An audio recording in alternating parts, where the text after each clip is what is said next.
9ஆம் இடத்துல சொல்லக்கூடிய அந்த அதிபதி நமக்கு புத்திநாதனாக வரலாம், அல்லது நம்ம ஜாதகத்திலேயே அவர் ஆட்சி பலமாக கொண்டிருக்கலாம், அல்லது தசாநாதனாக கூட இருக்கலாம். அப்படி 9ஆம் பாவம் அதிபதி எனக்கு நல்லா இருக்குதா, கண்டிப்பாக அந்த கோயில்னாவே 9 கணக்கு வந்துடும். அப்போ அந்த 9ஆம் ஸ்தானத்தை நம்மளுடைய முடிவு என்ன, எனக்கு இந்த பையனை பிடிச்சிருக்கு சொன்னால் அங்கே 5ஆம் ஸ்தானமும் வழிகாட்டுதுன்னு அர்த்தம். சரிங்களா? இப்படி ஒவ்வொரு இடத்துக்கும் நமக்கு தொடர்பு இருக்குன்னா நிச்சயம் தொடர்பு இருக்கு. அப்போ அந்த தொடர்பு வச்சு நம்ம ஜாதகத்தை பூர்த்தி பண்ணிக்கிறது, இதுதான் நம்ம மனப்பொருத்தம். இல்லை நீங்கள் சொன்ன மாதிரி நான் கோயிலுக்கும் போக மாட்டேன் அப்படின்னா, அப்போ வீட்டில் இருந்து நீங்கள் முடிவு எடுக்கிறீங்க. அப்போ வீடை சொல்லக்கூடியது என்ன பாவம்?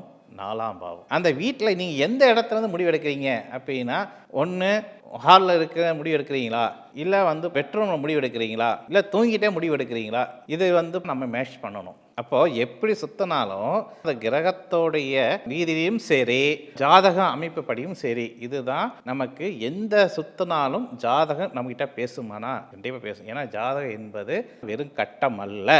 நம்மளுடைய வாழ்க்கையில் அன்றாடம் நமக்கு ஏற்படக்கூடிய சில விஷயங்கள் நம்மளா தேடி உருவாக்கக்கூடிய காரத்துவம் கிடையாது.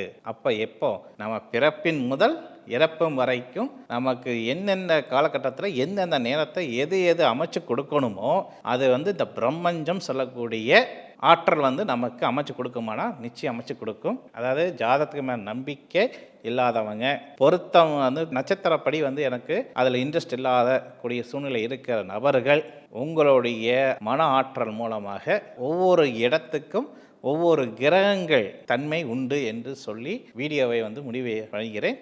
மீண்டும் இனிது ஒரு நிகழ்ச்சியை சந்திக்கும் வரை உங்களிலிருந்து விடைபெறுவது ராஜேஷ்குமார். நன்றி, வணக்கம்.